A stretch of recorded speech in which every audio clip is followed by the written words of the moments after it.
The mayor is not feeling well tonight, so as deputy, I'm running tonight's meeting. So welcome to the public and guests who are here on October 16th for our second village board meeting of October. First on the agenda is public comments on any agenda items.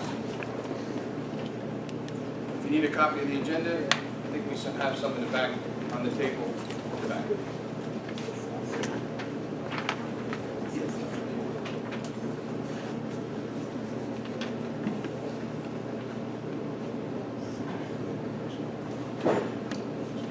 I would just like to say that I see that you had added the billing highlights on the agenda, and I appreciate Just stand that. up for me. Thank you. Name? Alina, Name. I just want to thank you for putting the billing highlights on the agenda. I see that that was done, and I appreciate that. Yep, we'll even hit them when we get to that section.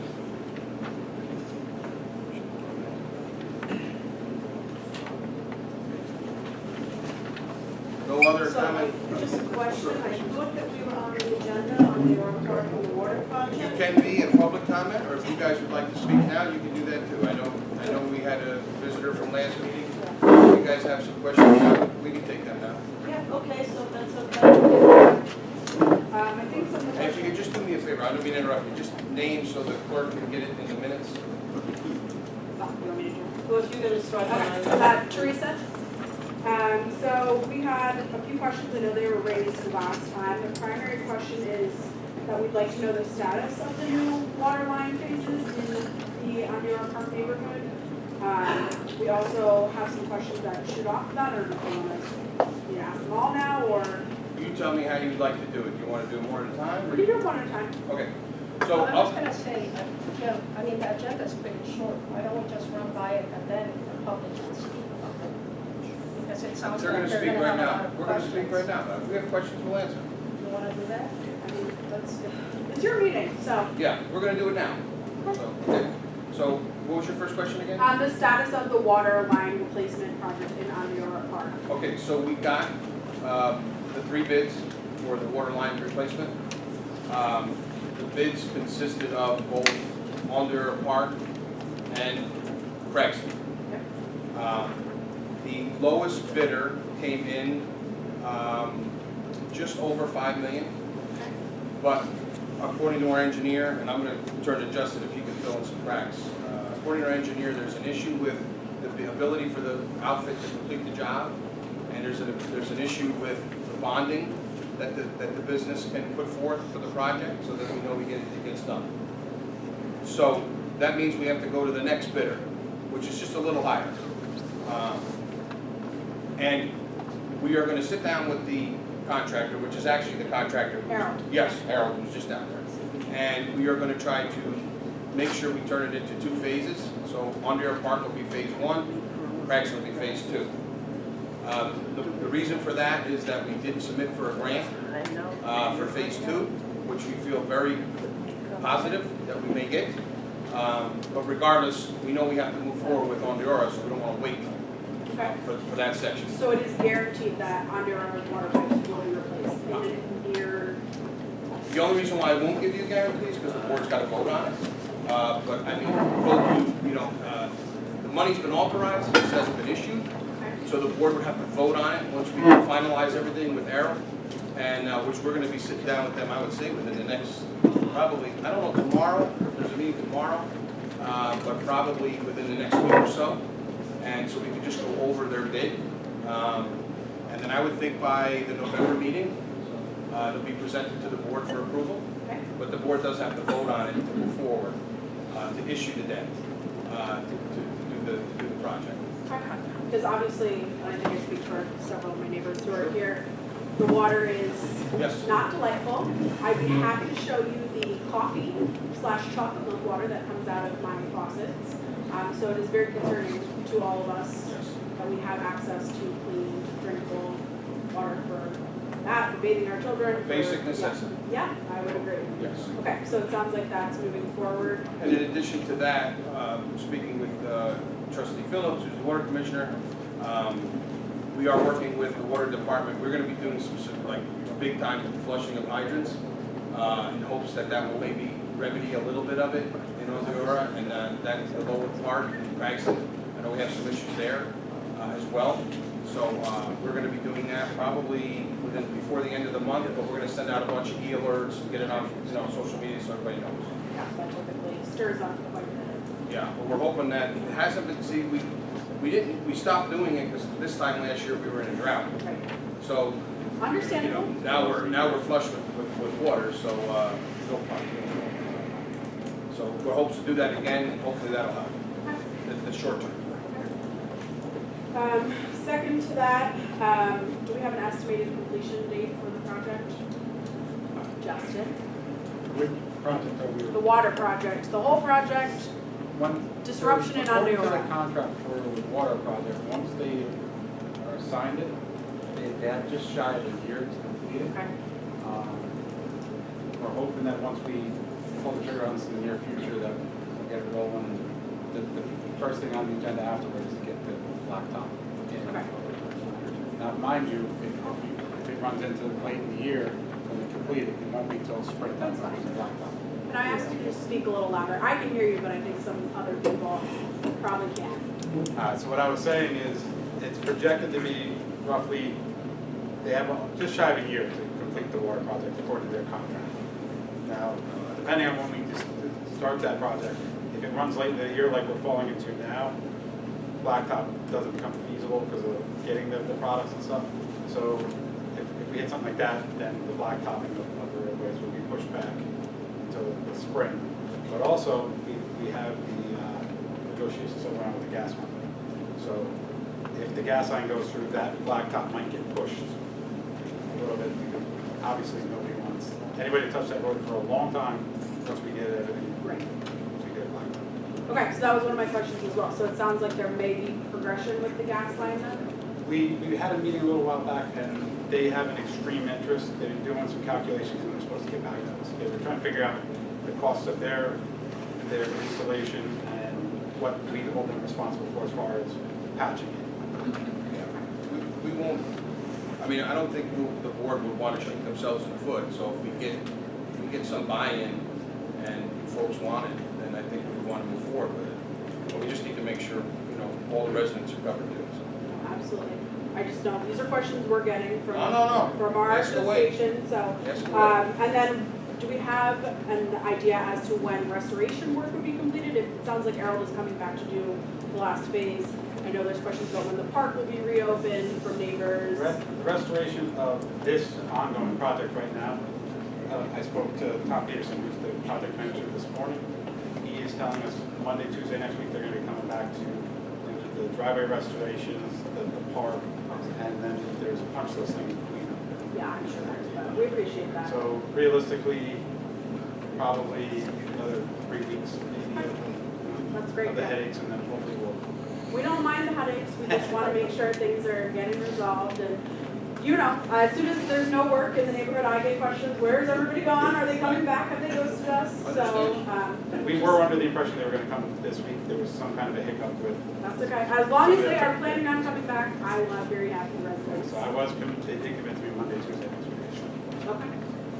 Are there other questions from, the wall, the entrance. We have the entrance that is yet to be repaired to The Ondura. stone wall when you come in. Yes. Well, the only reason that the wall hasn't gotten put back just yet is there's a possibility, we've been waiting to see what was going on with the water job. They did. Because there's a section there that would be very close. I don't want to put the wall up to take the wall back down again. Understood. Soon as we know for sure that we're moving forward, I'll have a better answer. Last question, we had submitted, and I know James were very kind to respond to us, about a potential discount, percentage off, whatever you want to call it, on the water and sewer bills for our neighbors, since we have had lack of water, groundwater, had to run our water extensively clear lines. Is there any update on that potential? The board as a whole, the board as a whole has not gotten a chance to discuss it, but I'm trying to find out if when they did the North End project, if they did anything at that point in time for the residents on that end, on this end of town.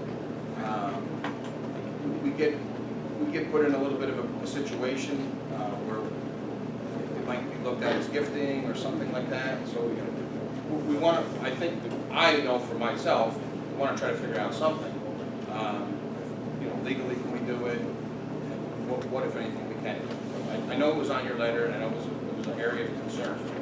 So, I think right now, we're trying to make sure we get the project continuing to move, but that doesn't go away. Yeah. So, Okay. Okay, I have something to add. Are you Deneen? No, Sorry, I didn't I'm catch your Janine name. is. Oh, Janine, okay. Teresa. And there's a lot of people There here are from several, Ardora, yes.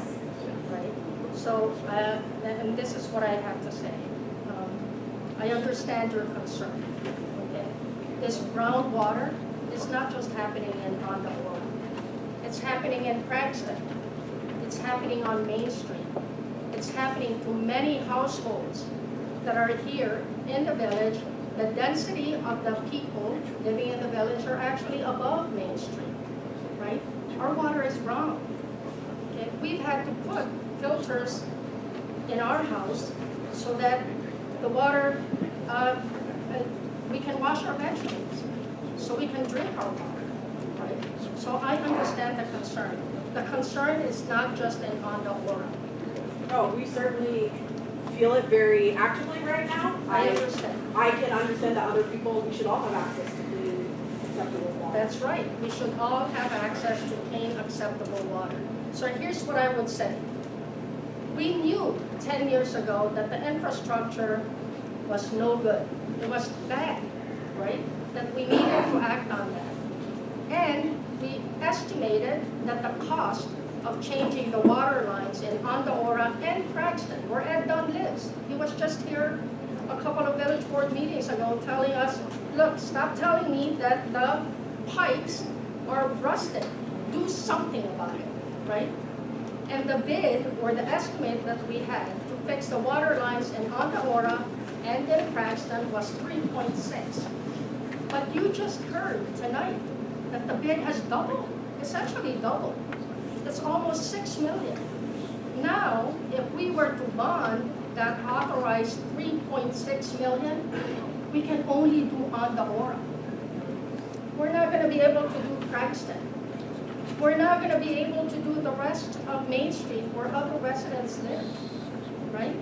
And not only that, we have tripled our debt in the past year. Our debt, before we voted for dissolution on the books, was 3.5 million. It's now 9.5 million. And then last month, so that's 9.5 million, last month we bonded, or we authorized another 6 million, right?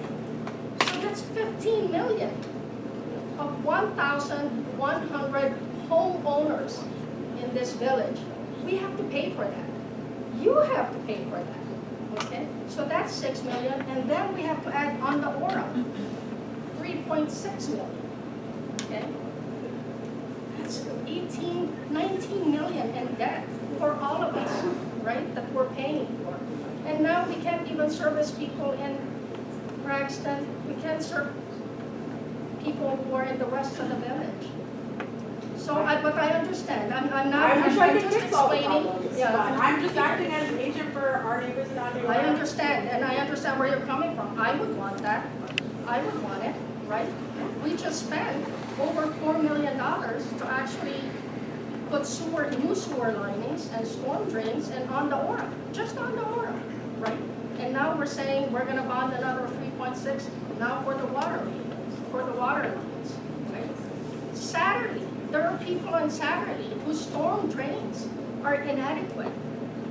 You know how much that's gonna cost to fix the storm drains in Satterley? That's at least another 2 million for the people living in Satterley, just for their storm drains.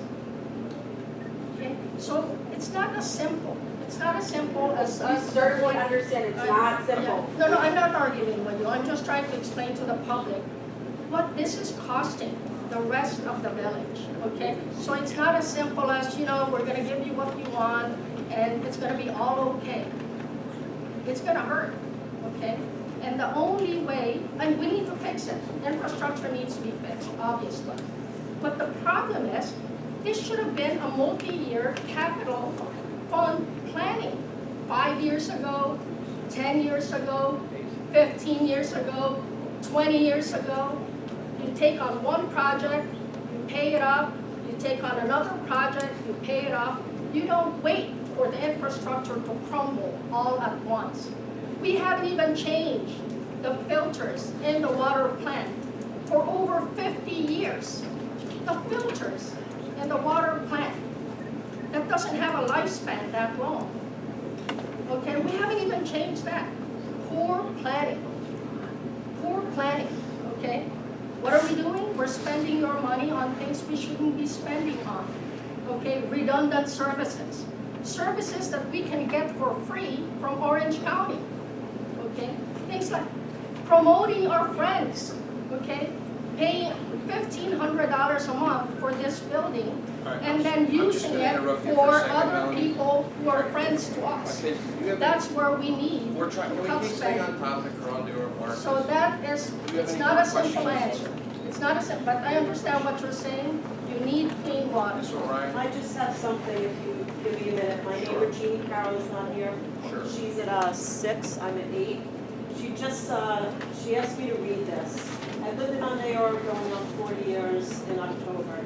I've not had clean water since the day I moved in. My wash is orange, my coffee filter is orange, my tubs and toilets are orange, and worst of all times, I'm wiping orange off my skin. Many years ago, we installed a filter on the main water line coming into the house. It needs to be changed more than once a month. When we change it, it comes out clogged with rust and soot. I had an engineer come and we asked him what we could do to fix this problem. They said all the pipes would have to be replaced, and new pipes installed, and more importantly, the lines needed to be looped, meaning that my house would cease to be the bulkhead of rust and soot. Just a few weeks ago, all the water in our house stopped. The toilets wouldn't flush. We had no continuous water for 2 days. We called a plumber. Apparently, our pressure relief valve clogged and broke due to all the soot that had built up in the lines, and the filter just had been changed 2 weeks before. I contacted the village. They paid for it to be repaired. They finally admitted it was the village's fault. Over the 40 years, I begged, cried, and yelled and hollered. I pay a lot for my water, and it's water I can't use. I have to use bottled water to cook and drink. Please, please, the water project has to be done. I hear what you're saying. I understand the cost of it. You know, this is something a couple of years ago when you came to us and proposed the problem. This was phase 3. And we just hope that somehow we can move this forward. This isn't just Jeannie Carroll. I have the same issue. Absolutely. We all do, and I understand many others in Falls Harbor. I appreciate the comments. I appreciate getting taken to the woodshed too. It's not a problem. But some of the things that are being said are not 100% accurate. Nobody sat up here and said we're not doing Craxton. You know we have a problem in Craxton. We brought up a year ago when we started this whole endeavor. And we knew we were going to do stormwater and we were going to do sewer first in Aldera Park. And then we were going to move to water lines, and then we were going to include Craxton as well.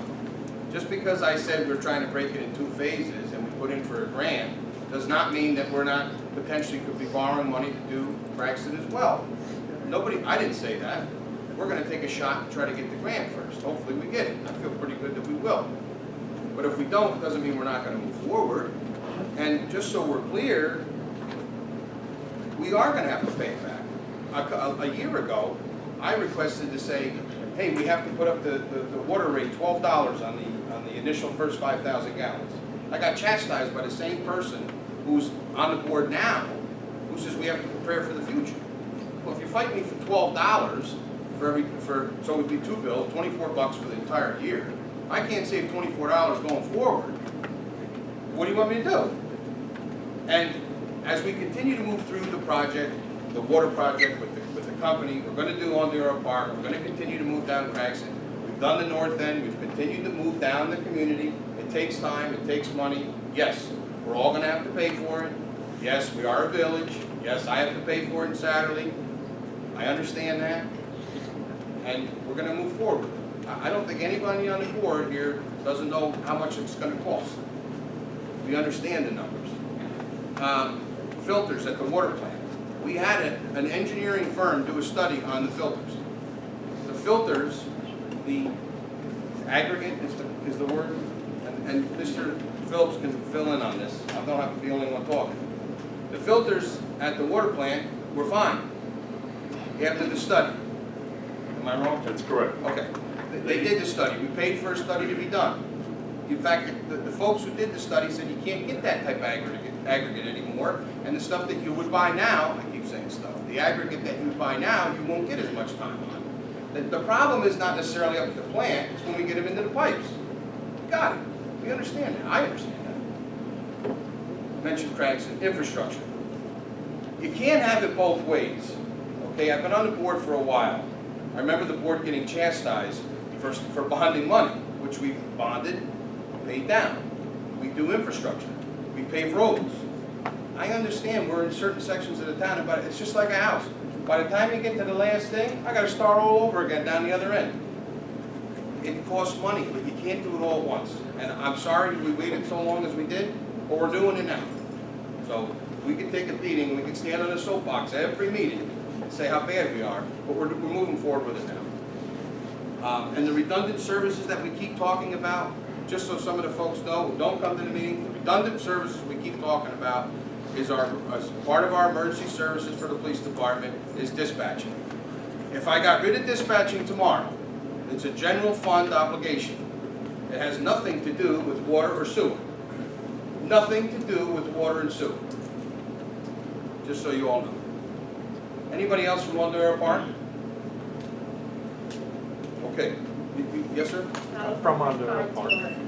We're going to move on to the public hearing, right? Because we have to open a public hearing at 7. You can reply at your time down at the bottom. Public hearing. I have to open up a public hearing at 7 o'clock. Whereas long-standing violations of the Village Property Maintenance Law, Chapter 170 of the Village of Highland Falls Code have existed at 22 Mountain Avenue, designated as tax map number mentioned above, which is 104-3-31. Whereas the property owners have been given due notice of said violations and have been directed to correct the violations. Is there anyone to hear from 22 Mountain Avenue?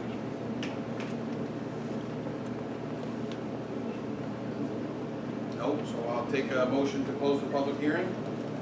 Take a motion. Motion by trustee Phillips, second. Seconded by trustee Ramus. All in favor? Yes. Opposed? Motion carried.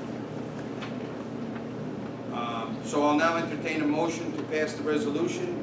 Whereas the property owner has been given due notice of said violations and have been directed to correct the violation, and whereas the property owners were given due notice of public hearing held by the Board of Trustees on October 16, 2023 at 7 p.m. to determine whether the violations have been properly remedied and whether to order that corrective action be undertaken by the village to correct said violations and the property owner's costs and expense, to bill said costs and expense to the property owner and levy the same against the property owner. So I'll just read the last now for the be it resolved that the village, its contractors or agents shall enter upon the property to correct the aforeseen violations, and that all costs incurred by the village, including administrative, legal, and corrective costs, be charged to the property owner, and such charge shall be added to the tax bill of the property owner if not paid within 30 days of the notification of the last known address of the property owner as shown on the village tax records. So the motion would be made by? Motion by trustee Guerrera, seconded by Second. trustee Phillips. All in favor? Yes. Trustees asking for a roll call. Trustee Guerrero, Yes. trustee Ramus, Yay. trustee Phillips, Yes. trustee DeSalvo. Yes. Motion passes 4-0.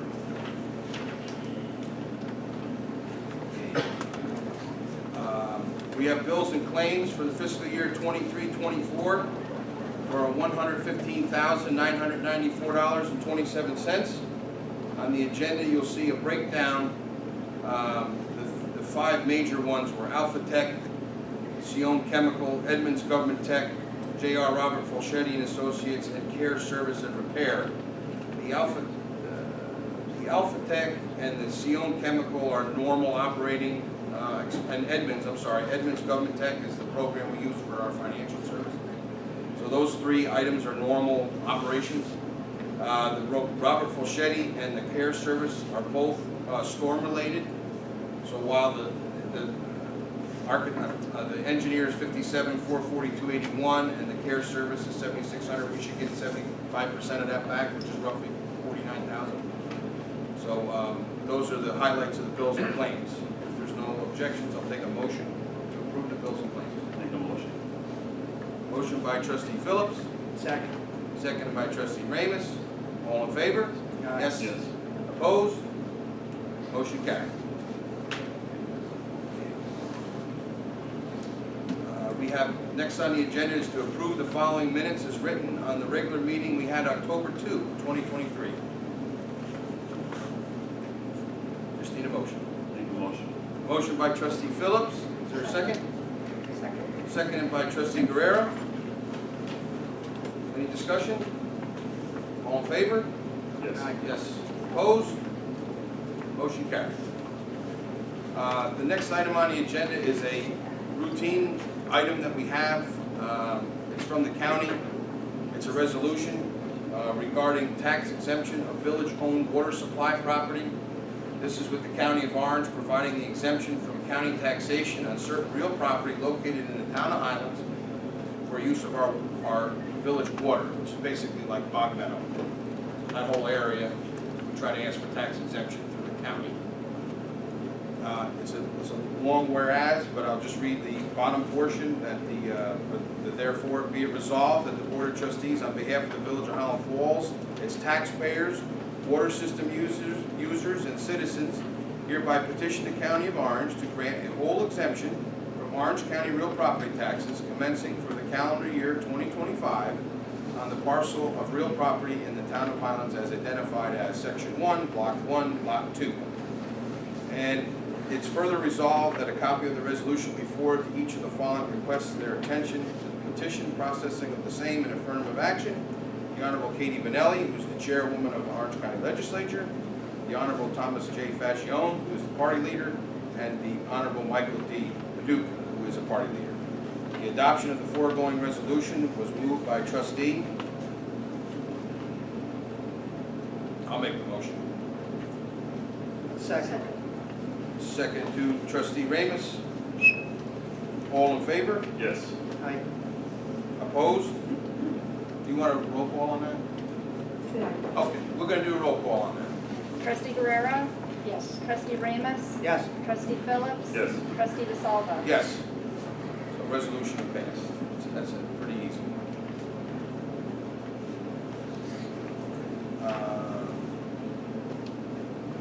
The next thing I have on the agenda is to approve a request for a waiver of a 30-day wait period for a liquor license so that the applicant for 8 Schneider Avenue can proceed quickly with submitting the license application to the New York State Liquor Authority.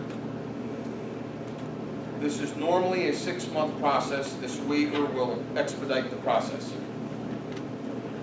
I know you have the documentation in front of you, which is a standardized notice form for providing 30-day advance notice to the local municipality or community board. And a letter from,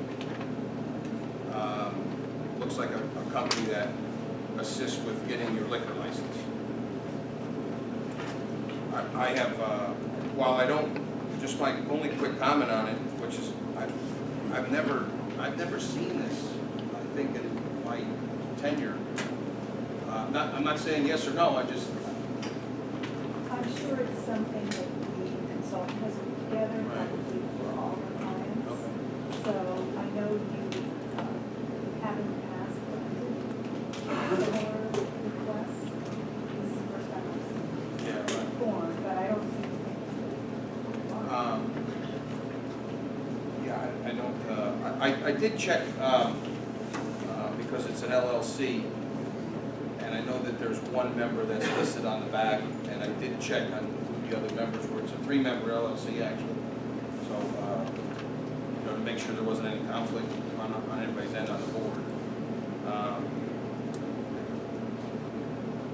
don't know what, anybody wants to make a motion? I don't know, Want to there's discuss it, or? Yeah, I mean, are ducks in a row? I mean, I don't know. I don't know. The thing is that, you know, a lot of other owners of establishment that had liquor license had to wait for their 6 months, just like a lot of other people have. I mean, is everything up to par? I mean, in there, do we have any kind of documentation saying, you know, it's all good to go, or is it ready to go? I don't know. You know, I mean, that's the thing. I just think it's, you know, I haven't been on the board, you know, previous, but I know a lot of people had to wait, you know, so that's fine. Police, do we know if they're in front of any boards? Like, are they, I know they're in the process of doing work there, so I bet, do they have approval, or do they have? I'm not aware, I would not know. We have any members of the planning for the zoning board in the audience. I don't want to put them on the spot, I just, Just record it, in a notice. It could just be. Could you speak up, please? I can't hear you at all over here. The attorney? I had suggested that, the question was, are they before the planning or zoning boards? I can't answer that question. It could be that they're doing work simply interior to a building, which would only require a building permit unless it's a change of use, but I cannot answer those questions.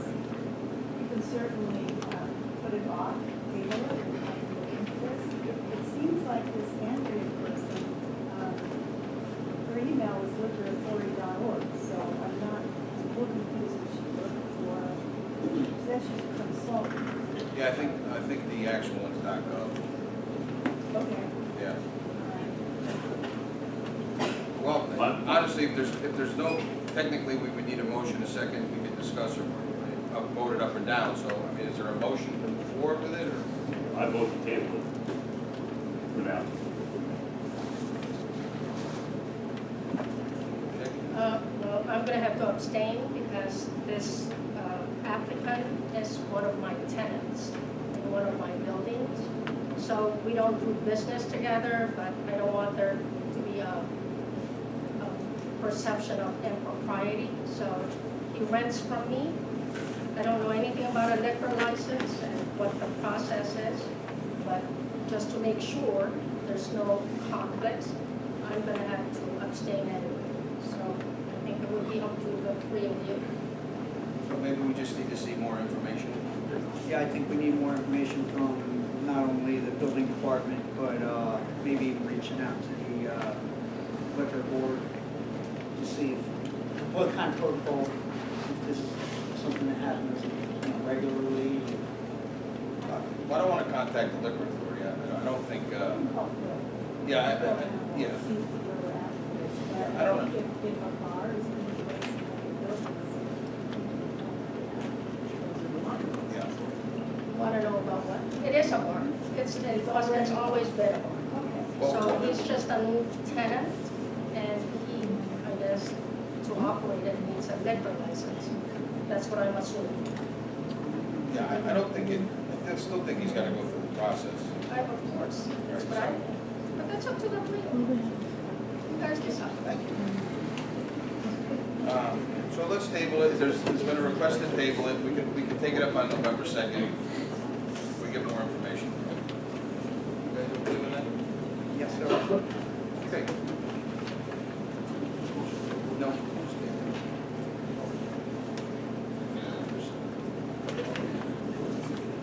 Next on the agenda, from the chief, Humboldt Police Chief, we have to remove the probationary status of police officer Vincent Beal.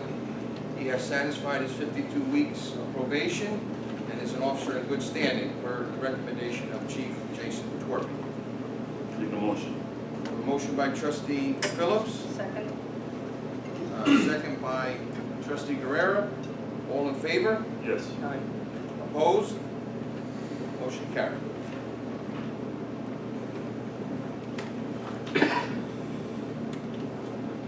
Okay, next on the agenda is to appoint, the chief and I went over this name about 4 times, so, I'm gonna say Miss Batista to the position of part-time dispatcher at the rate of pay of $15 per hour, effective immediately with 52 weeks probation, per the recommendation of Chief Jason Torpey.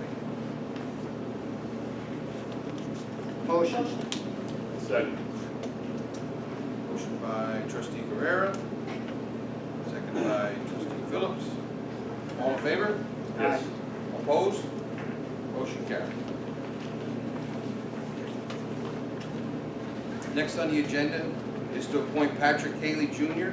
to the position of part-time police officer at the rate of pay of $32.05 and 52 weeks probation, effective immediately per the recommendation of Chief Jason Torpey. Motion. Motion by trustee Ramus, Second. seconded by trustee Guerrera. May I have roll call? Trustee Guerrero, Yes. trustee Ramus, Yes. trustee Phillips. Yes. Trustee DeSalvo. Yes. I think I see it. Okay, sorry, Mr. Lilos, I didn't mean to scare you. Next on the agenda is to appoint Frank A. Lilos Jr. We're going to do it a little differently, Mr. Lilos. Appoint Frank A. Lilos Jr. to the position of police sergeant at the contractual yearly salary of $104,354 and 52 weeks probation per the recommendation of Chief Jason Torpey. And just so the board knows, Mr. Lilos Jr. Took the test to be sergeant. He's on the list, he's on the local list. Once we decide to approve him, we can move forward with adding more administration to, which was our plan at the time we did a budget time, to the police department to help with managing the force and making sure we're up to our rules and regs. So I'll entertain a motion to make that appointment. Motion. Motion by trustee Ramus. Second. Is there a second? Seconded by Melanie Guerrera. Trustee Guerrera. Can we have roll call for that as well? Trustee Guerrero, Yes. trustee Ramus, Yes. trustee Phillips. I'm thinking, yes. I'm sorry, Frank, I had to do it. And yes. And Ms. Trustee Lee was coming DeSalvo.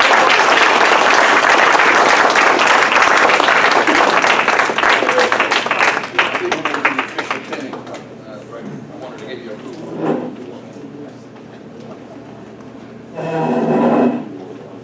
So if I could have Officer Lilo Sr. and his wife Olivia come up here with me also.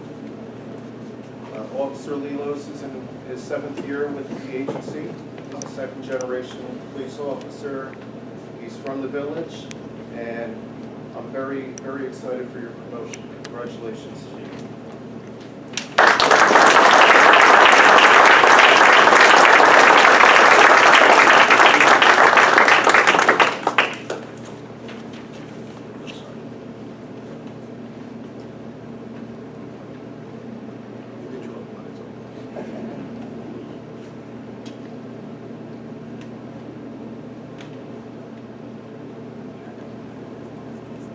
And they're expecting their first child in December, and my first grandchild.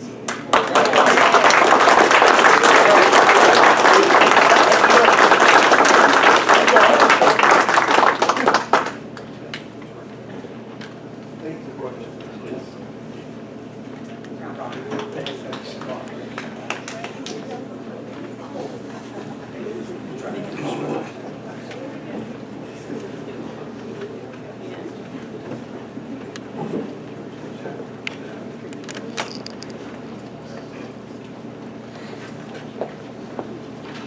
Sorry, I skipped that.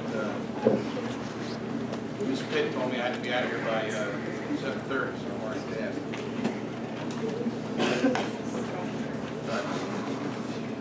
Okay, lastly on the agenda items, we have a resolution regarding electric vehicle charging. And I want to thank Mr. Ramus for working on this, and also the attorney. I know we had some different companies, and we were looking at different ways to do different, more at the charging station, but I think we went with a better company from the contract that we got, and the pricing. Weren't really in the driver's seat, I guess. Weren't really in the electric driver's seat with the other contracts. So Mr. Amos, take it away. I won't read the resolution yet. Yeah, so after doing, research out there, and hearing, from the residents and the board members, there was some concern about, we had a free station out there. When the station first got put in, it was for free, and it was to promote, downtown, walking, people stopping, charging their car, and utilizing the businesses on Main Street. Well, that's been going on for a little while now, and, we're at the point where we, as a board and the village members out there, said, look, I gotta pay for gas. People should be paying for their electric as well. So, after consulting, not only with this board, I talked to some board members at the town level, and I talked to some people that charge at the town level. We came up with a number. And we're gonna go with 50 cents per kilowatt hour during your charging, and then we're gonna give a half an hour grace period. And when you charge on the charge station down there, everything goes onto an app. So it's gonna be paid either with your app, your credit card, somehow like that. I don't have an EV car that I charge down there, but that's how it goes down there. But there are complaints on social media that people leave their car forever. Overnight, they're not giving other people a chance. Some people were unplugging, you ruined my charge. So to try to alleviate that as well, we are gonna say after your full charge, we're gonna give you 30 minutes to get your car and get it off the charger. Now your app tells you when you're fully charged. So after you're fully charged, we're gonna charge you $2 an hour. Pretty simple. So that should give them the incentive to be courtesy and take their car off so somebody else can beat it. And that was more or less it in a nutshell. Okay, so we have the resolution in front of you. I'll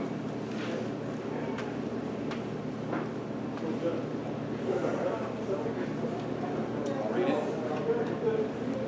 Village of Highland Falls Board of Trustees resolution authorizing electric vehicle charging station fees. Whereas the Village of Highland Falls Board of Trustees determined that the number of electric vehicles, EV, owned by village residents and visitors was increasing, and that it would be beneficial to provide charging stations for such vehicles. And whereas the village caused the installation of 2 EV charging stations to be placed within the village. And whereas pursuant to section 108-35 of the Village Code of the Village Board shall by resolution adopt an EV charging station policy governing the amount to be charged to members of the public who utilize the EV charging station. And whereas the village board determines that it is reasonable to increase the hourly charge to vehicles who remain plugged into the EV charger station after the vehicle is fully charged, thereby preventing its use to other electric vehicles. Now, therefore be it resolved that the village board hereby establishes the following rate for EV charging station use. 50 cents per kilowatt hour until such time as the vehicle is fully charged, whereafter, beginning 30 minutes after achieving full charge, the rate per hour shall increase to $2. I'll make that motion. Second. So a motion by trustee Ramus, seconded by trustee Phillips. Is there any further discussion? Just that it's fair. I think that's fair. I think, the issue has always been, I brought that up, owners brought that up, except the village taxpayers shouldn't be paying for people's electricity. Right? We have enough problems, and I'm glad about that. I gotta leave it for. Okay, so hearing no more, Effective when? Effective as soon, effective tonight. That, and actually, we're still getting all of our ducks in line as far as setting up the charger as well.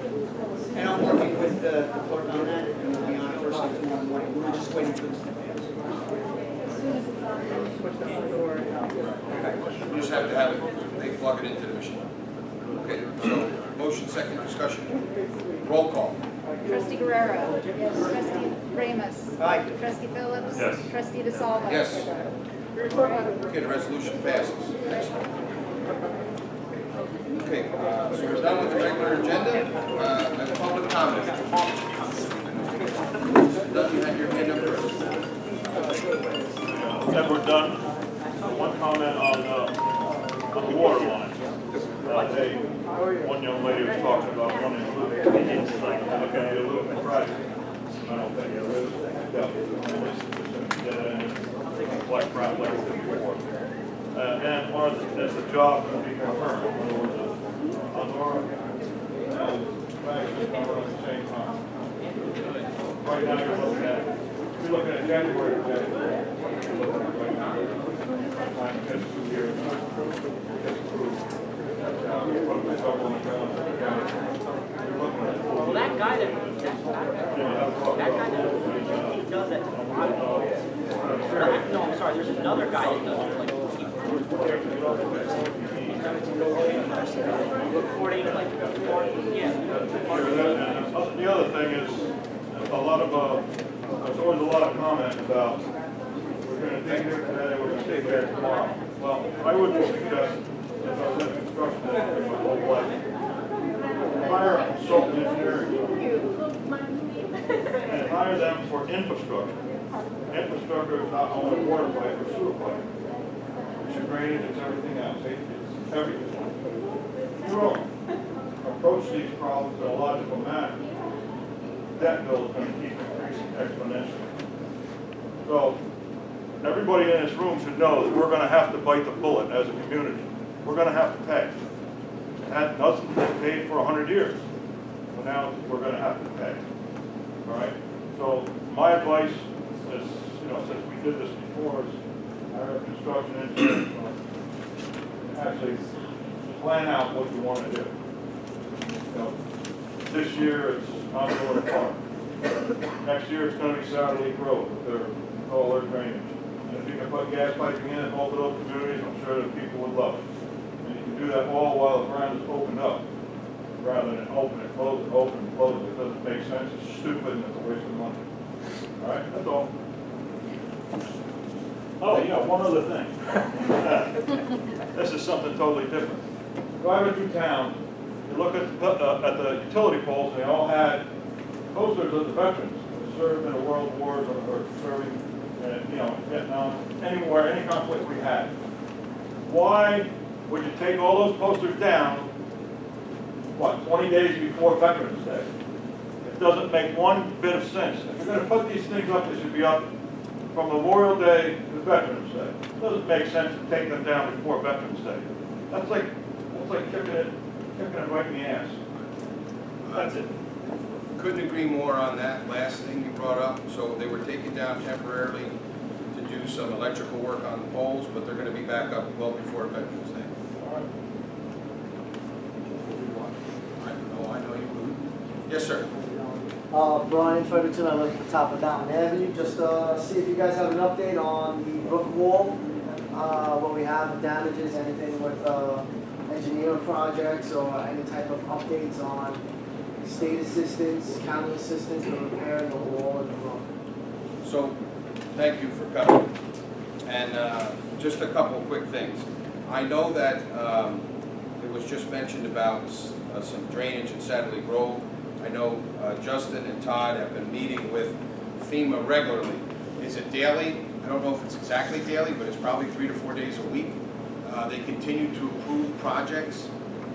Most specifically for Satellite Grove, there's some drainage projects that are off Cedar. If you're going up Satellite Road and you go all the way through Satellite Road, on Cedar left and right, I believe those projects were approved for drainage to a certain dollar amount. They continue to walk around different parts of the community.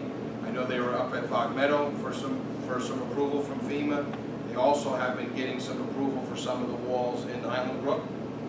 From what I was understanding, some portion, or not necessarily Highland Brook, but The Highland Brook ones are more complicated because there's a mismatch of village-owned and private property. And Which we've FEMA's said. standpoint right now is they won't pay for property. What we're working on, trying to get is a program called the BRIC program, which is it's a large infrastructure approval project where it's FEMA funded, but it can kind of navigate through those issues that we're having with homeowner, not homeowner. It's funded by FEMA, but it's run by New York State. So we're learning that process right now, trying to see if we can apply that. Yeah, the only reason why I ask is because I'm starting to do my planning and budgeting phase after I just fixed up my whole house. Now I gotta figure out what to do with that, and if there's anything rolling and, you know, you guys got something in the pipe, I don't wanna have to do something and then they stay coming along. Understand completely. The problem is the timeline isn't gonna, it's not gonna be in your favor. Yeah, I can figure that. It's a state and federal. Yeah, I got you. I know. I just wanted to get an update on minutes, that's all. Brian, I walked around with Todd, the engineer, actually last week, and we did talk about Highland Brook and all those walls. I saw your house, I mean, that's gotta be at least $100,000 worth of damages. Yeah. That's just the outside, it was 65 the inside. That's right, and I know you're a taxpayer, you have 5 children. That's why I asked for the state stuff. I know we have a lot of projects in this town, and I just moved here last year, so I don't know the whole history of it. But, I just wanted to get it on, any type of updates, so that way I have an idea, because I'm in my own planning phase, getting numbers together to see what I can do to expedite that. Because the longer those walls stay down, the damage just gets worse with all the rain we're having. And then once March comes and the snow melts and the frost melts, it just... I think what the engineers are trying to do is to actually make all the walls on Highland Brook, part of the FEMA ask. But it is, like Justin is saying, it's complicated because of the different ownerships and the surveys. But we are trying, I see what you're saying. I understand. And just to add, we continue to petition the state, which just seems to be, I might as well have a conversation with the parking lot, just look down. We sent a letter, the minute that FEMA denied our individual assistance, not the municipal side, the governor has the power to object or appeal it right away. It shouldn't, the governor doesn't have to wait to do that. She can appeal the FEMA decision right away. She can say, we sent the letter, we get no response. And just so everyone here knows, when FEMA denies individual assistance, the SBA doesn't give you a small business loan because there is no IA for the area. So the SBA loans that we would have gotten for like 2% or whatever they would have been, are supposed to supplement FEMA's money. So FEMA goes up to 41 and change, SBA would come in for the other half and give you a private loan at a low interest. But of course, we didn't get approved for individual assistance. SBA told us to go kick rocks too, so. Just so that way you guys know if you're thinking about doing that. And I appreciate that information. In fact, you stopped me on Mountain Avenue for that. It's just, it's gut wrenching is what it is. And when these state officials come around to knock on your door for a vote or something, I mean, I appreciate when they want to do a letter to try to get another little fund going or add to the funds that were created. I think that's great. Some people were able to benefit from that. But some homes have serious money that they need. And the serious government is the federal government, and they should be involved. And the fact that we can't get anywhere with any of them, I don't understand. I really don't understand. It makes no sense to me, especially when they're all part of the same party in the same blue state. That's what I'm going to say. Because nobody wants to say it, but that's the fact. You have the same folks in the same party in a blue state. We should have had a blank check the next day. Simple. We can put that out there, we can't, but that's the fact. We did send a letter, right away, you can have it in a second. We did send a letter to the state and federal officials, we all signed it, I brought it up at the last meeting. We'll see if they respond. It basically said, don't forget our community, the state, you have the ability to appeal the decision from FEMA. We sent this in the beginning of October. The federal government, we need assistance, the individual assistance is vital. It's not many people, but they got off cheap on this one, if you ask me. Just help the 20, 30 families that need it. Still, we don't get a response. So I know you're saying, you're saying things, nobody says it, right? Okay, we're asking the federal government to help our community, people here There's only 3,600 of us living here. There's only 1,100 homeowners living here in the village, right? But we keep asking the federal government's help. Now, you keep mentioning that we have a surplus. We have a surplus, that the village budget, that we have a surplus in the general fund of $1 million. We have a surplus of $1 million in the water fund. We have a surplus of another $1 million in the sewer fund. Now, I don't know where those surplus is, but why is it that we're not helping our own people if we have such a surplus, instead of asking the federal government to give it to us, and they've already People like Brian, for example, who is a taxpayer, has been contributing to that surplus that you speak of. Is there something that, the village board, the village government can do for these 9 people? Really, those are 9 houses that was red tagged, okay? And there's another 12 houses that were minor yellow tagged, habitable, but everybody's lost washers, dryers, about 80 people, boilers, right? That's not what Brian's asking for. He's saying, it's my house is sinking in the brook. I need help, okay? And we keep saying, oh, it's the fault of the federal government. They won't give us money. They won't help Brian. So what about us? What do you want to do? So my question, is there something that we can do as a village with all this surplus that you keep talking about? Okay, wait, hold on one second. Hold on one I'm second. sorry, Elise, I'm asking. Hold on one second. So what would you like to do?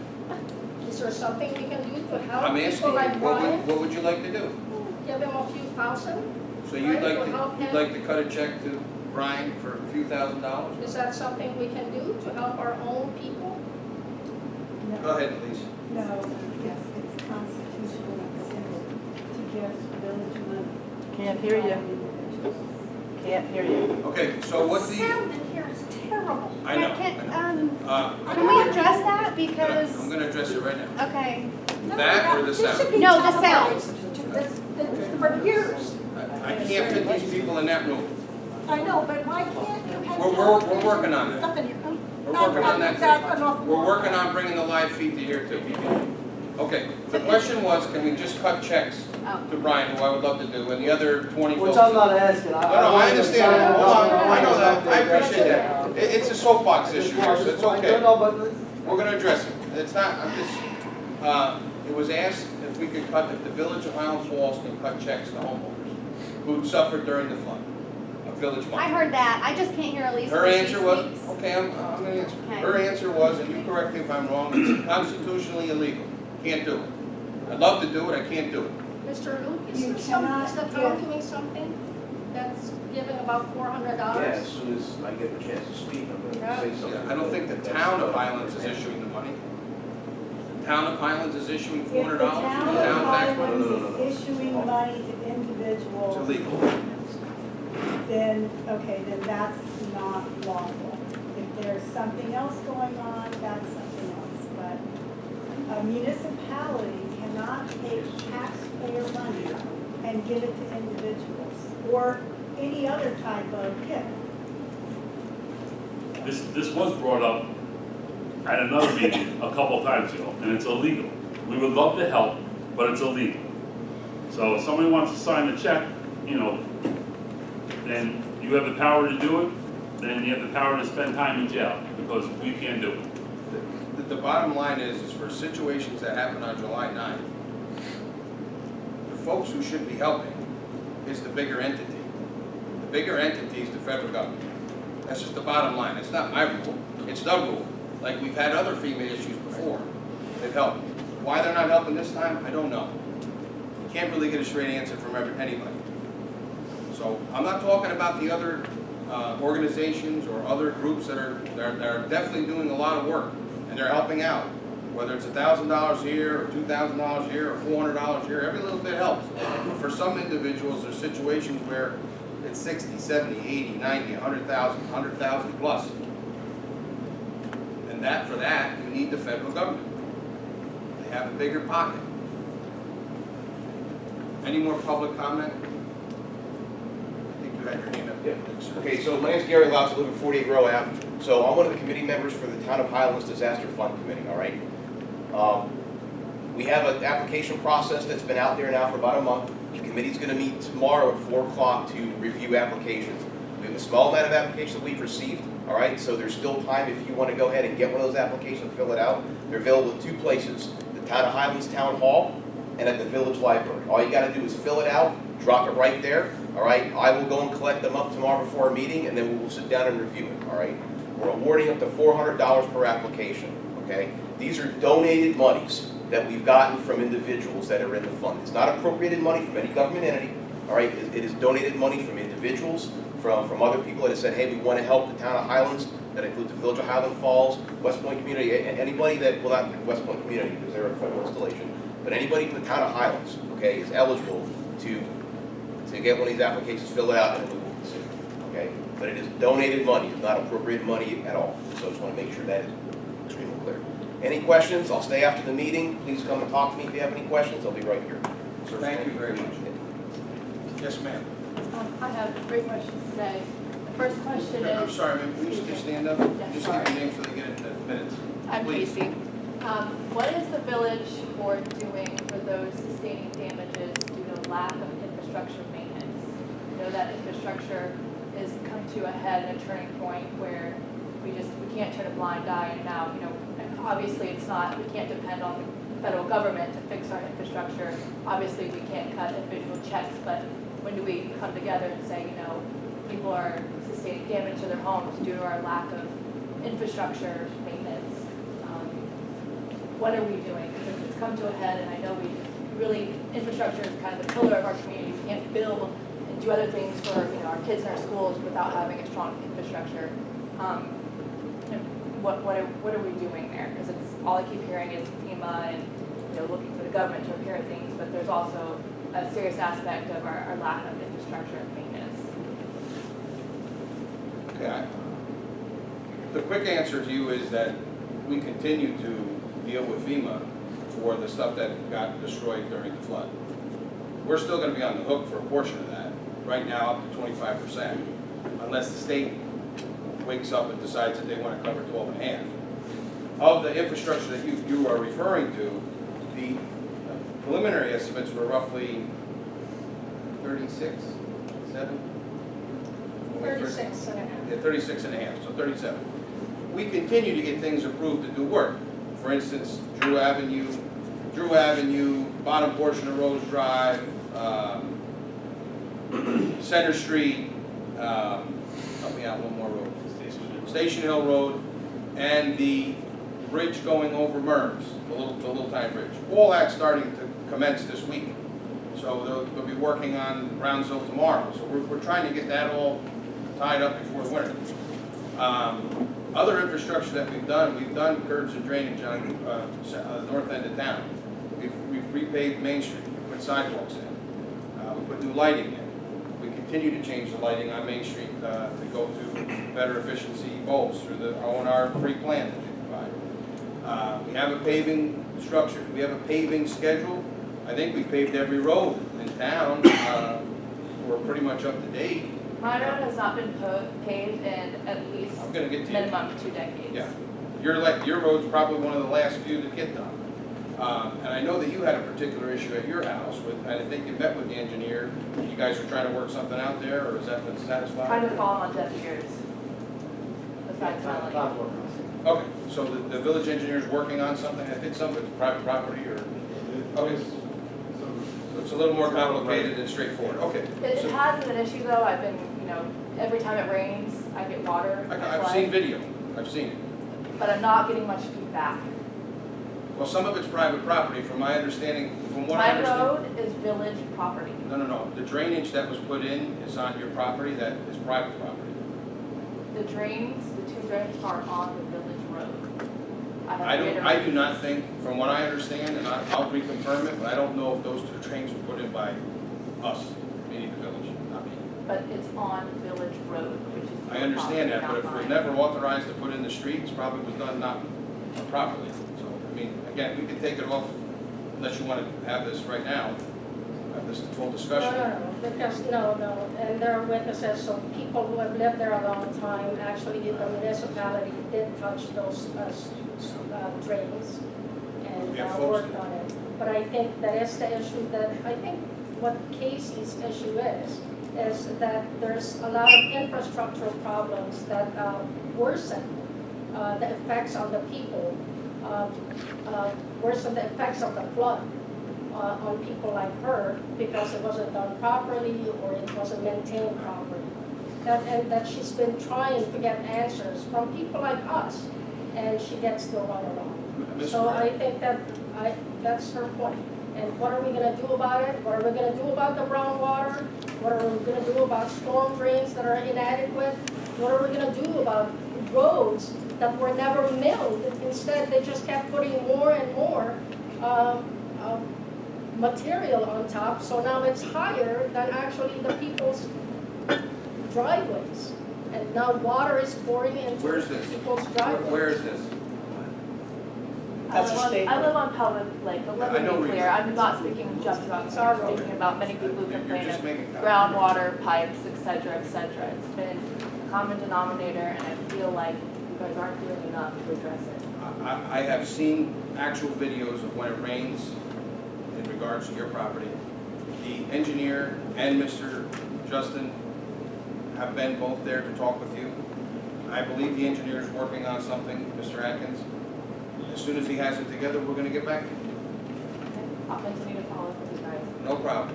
I'll let Rick speak, but I do have 2 more questions. I'm Rick Belville. Yes, sir. I did see the town, or it had to be the village, I guess, change those storm drains in the road to town. Really? There's guys in yellow trucks out there putting the storm drains, Okay. but there's no documentation on it, so. Yeah, John Jones, come on, stand up, John. I was down there, I know it's one, and there would be something in her deed for right away, because the pipes go through her yard, that would think. So I don't think the village just dug her yard out and put pipes in there, so there's something. yeah, we're There's trying. no drains to the storm drains, they didn't have the pipe. Right, I think we're trying to figure out what exactly happened there, and I can't go on an individual's property unless I have. Right, well, so. the drains are on the street. Right, I know where they are. Yeah. I know exactly Just where so they you are. know, because you said, Yeah. you know.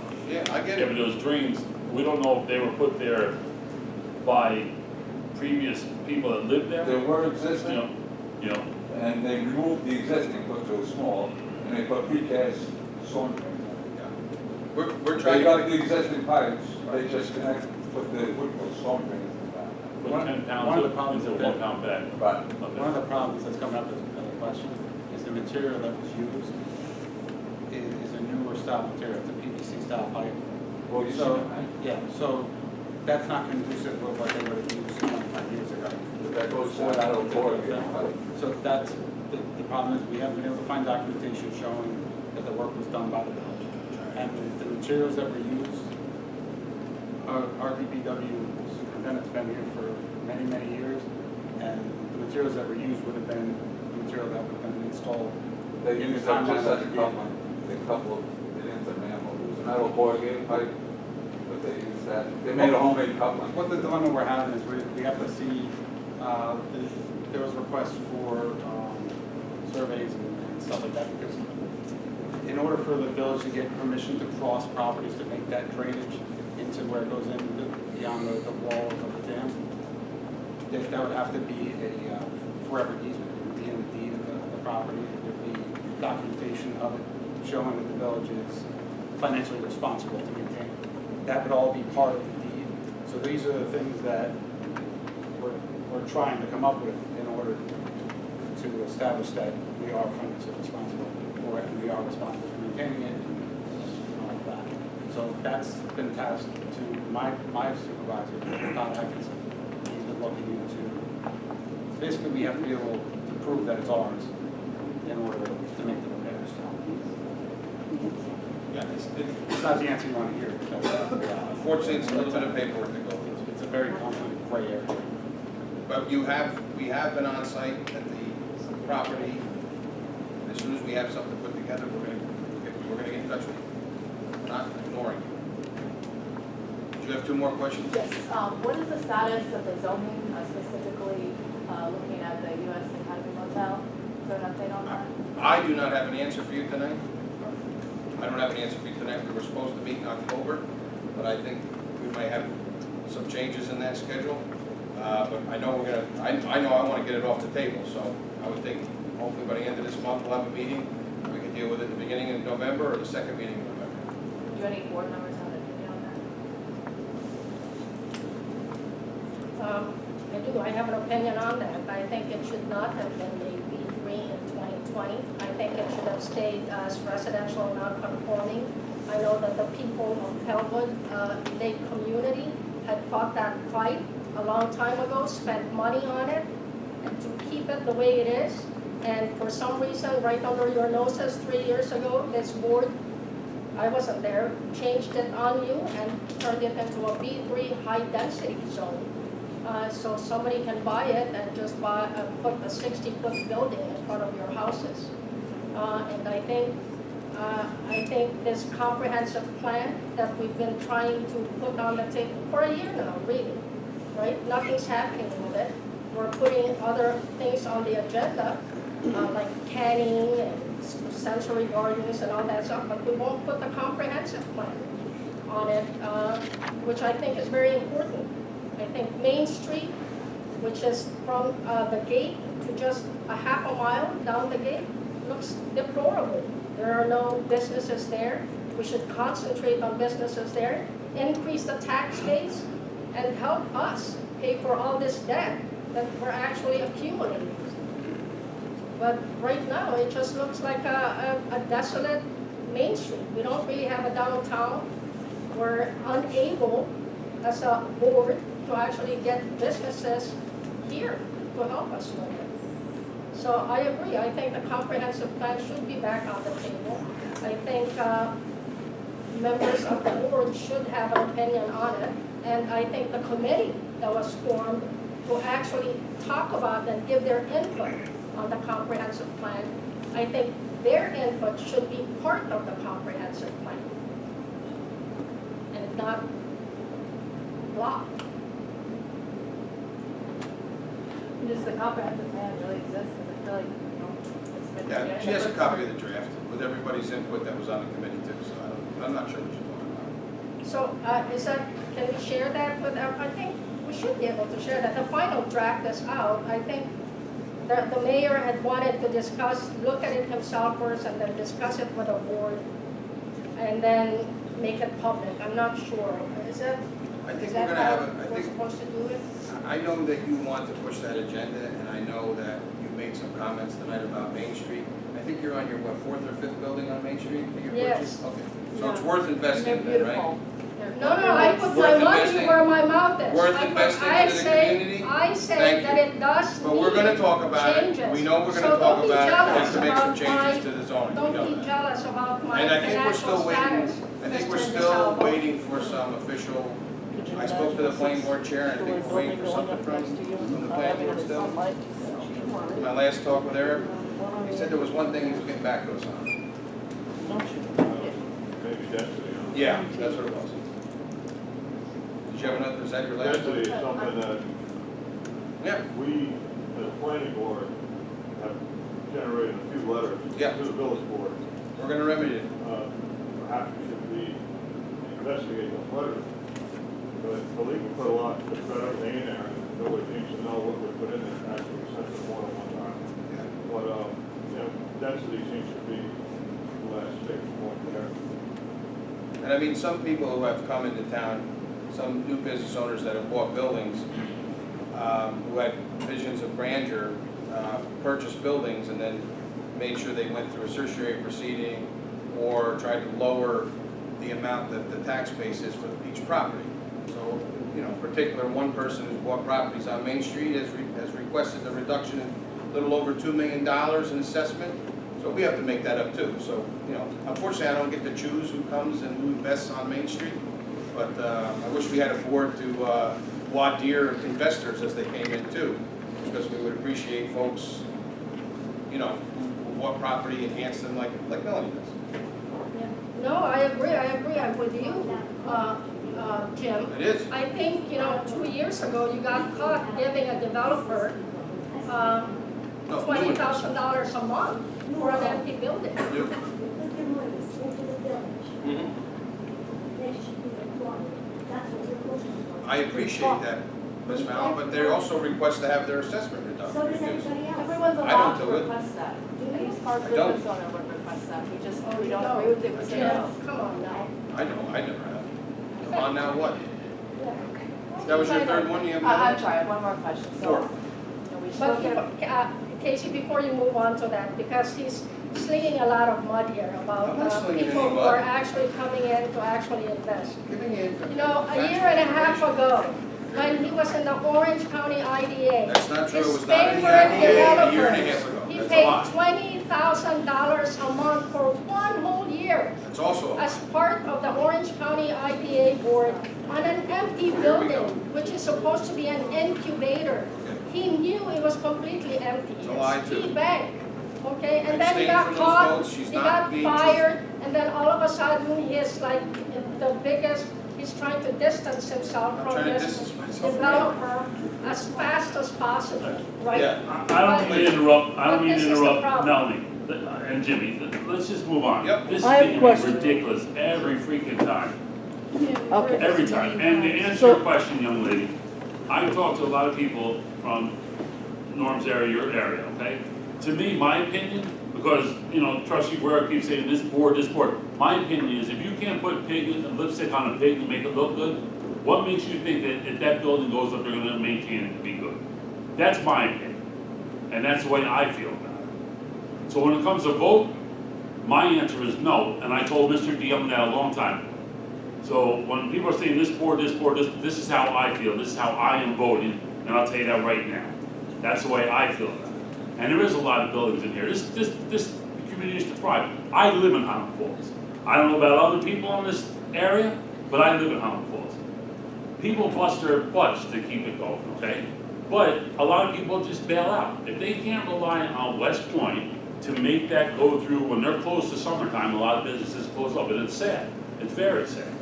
But the thing is, when you have people of a building that get knocked down, the bank over there, and then they're paying taxes on a parcel of land, it hurts all of us.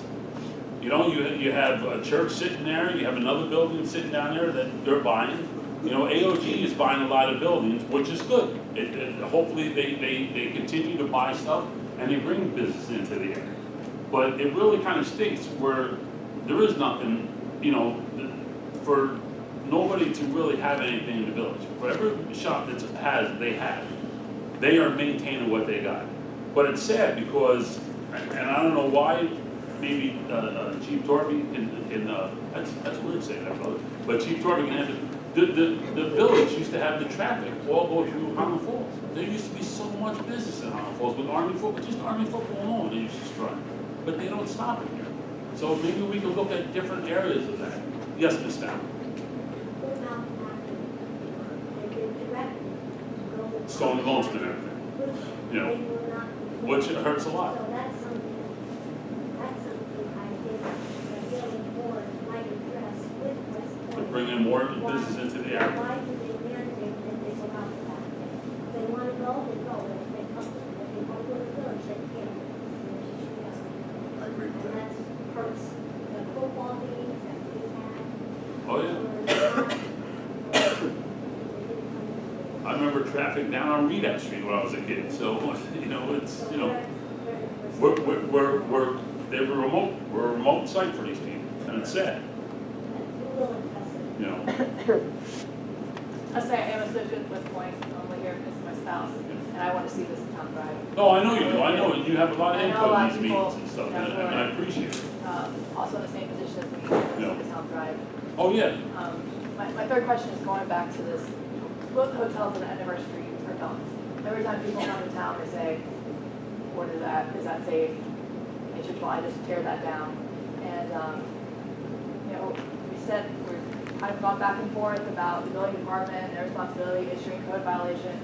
But clearly the road's still violating codes. People live in the US County Hotel. The same project's been there since I moved here 2 years ago. People live in there. You're getting away with it. Can we please revisit having, the police department department issue code violations instead of just depending on the town building department? Well, it's a town area, am I correct, Jay? Or is that Humboldt? That's Humboldt, right? Yeah. That's village. Okay. It is a lot that they wind up living there, and the sad thing is, we're not the only community. They're doing it all over New York State. It's like like I say all the time, it's basically like an illegal Airbnb, and that's what it breaks down to. Something we can address, Mr. Sal, that, we can look at it and see what's what, but yeah, I mean, I know, it's a terrible eyesight for you guys and everybody else, especially when you come off the ramp. I'm sorry, brother. I know, there was talk of hiring a part-time code enforcement officer, we can look into that.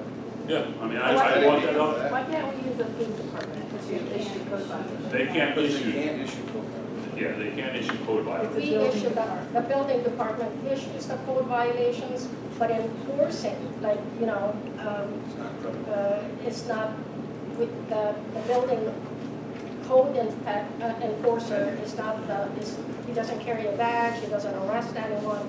He just issues the violations and then it goes to the court. The police department cannot issue code violations. We do work hand in hand with the building department, and when we come across violations, we share that information with them, and we're glad to help them any way we can, but that's really not our mandate.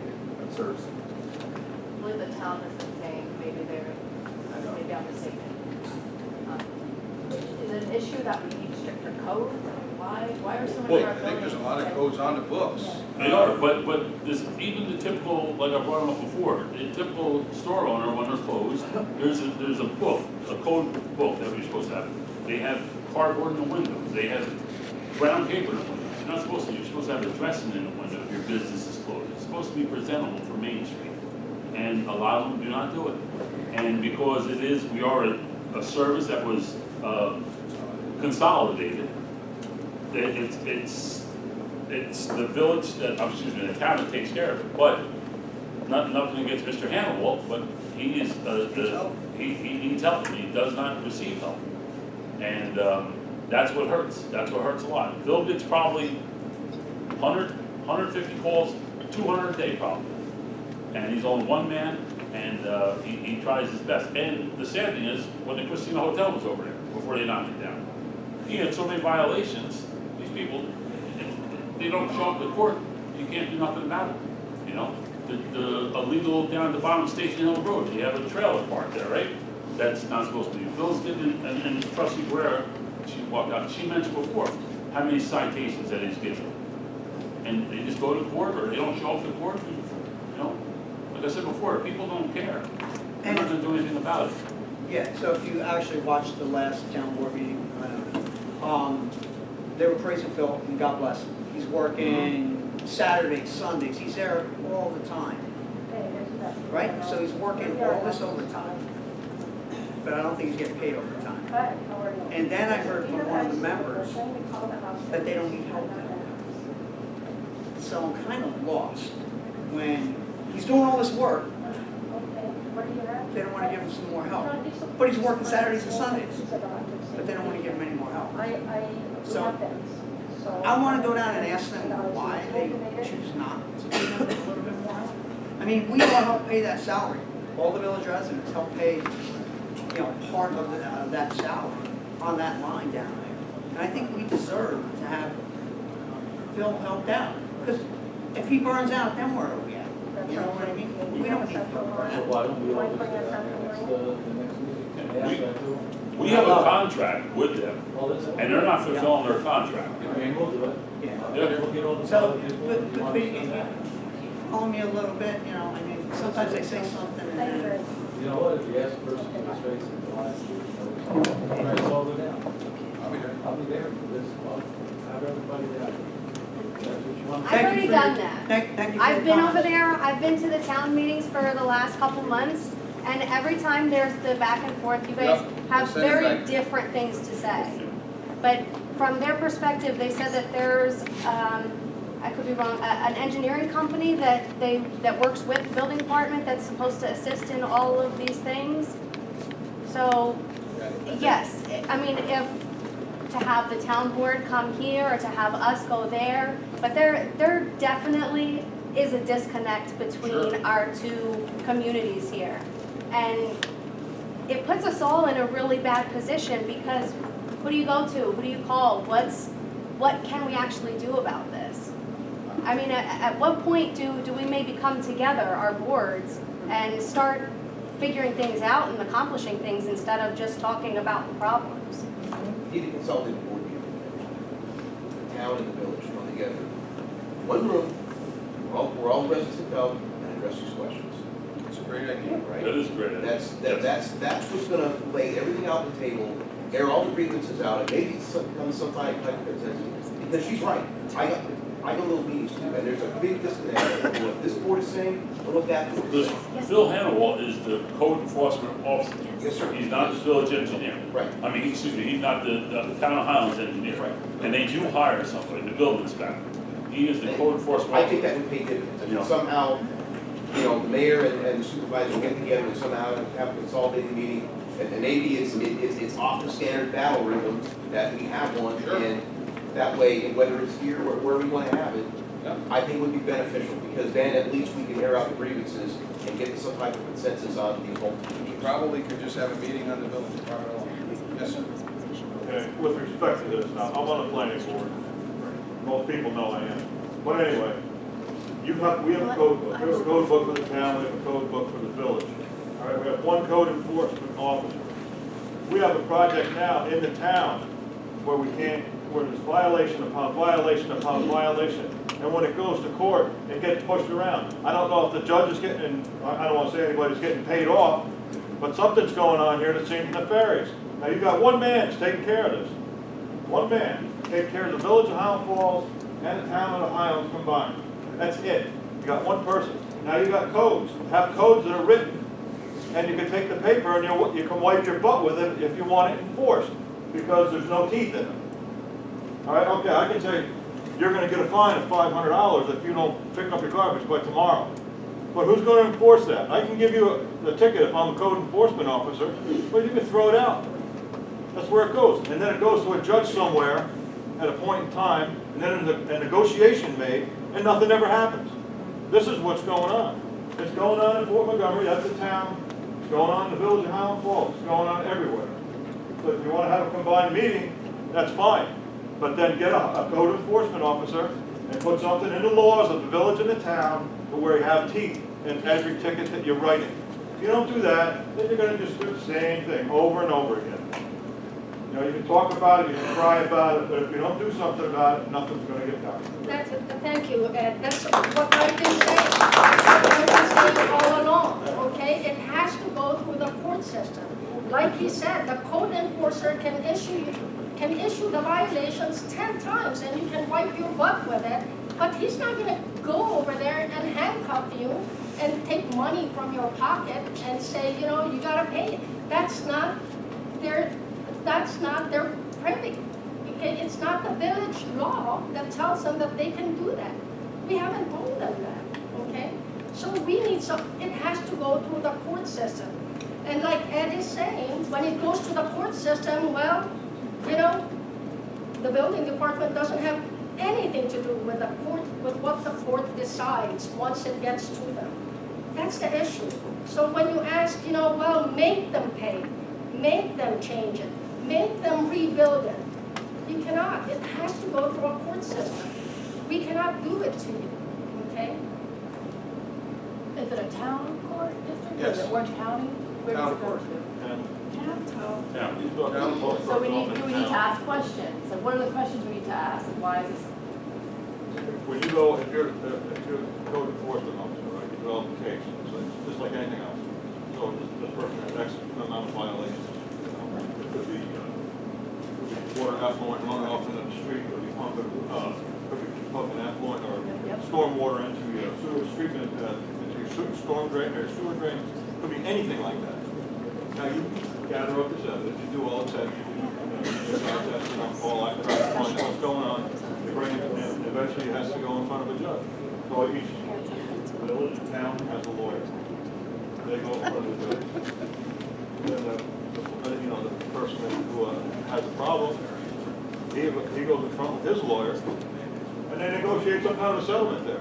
So do But we, nothing gets done. do we feel Okay, that the the storm judges water are doesn't too get lenient fixed. on these The people? water going into the sewage treatment system doesn't get fixed.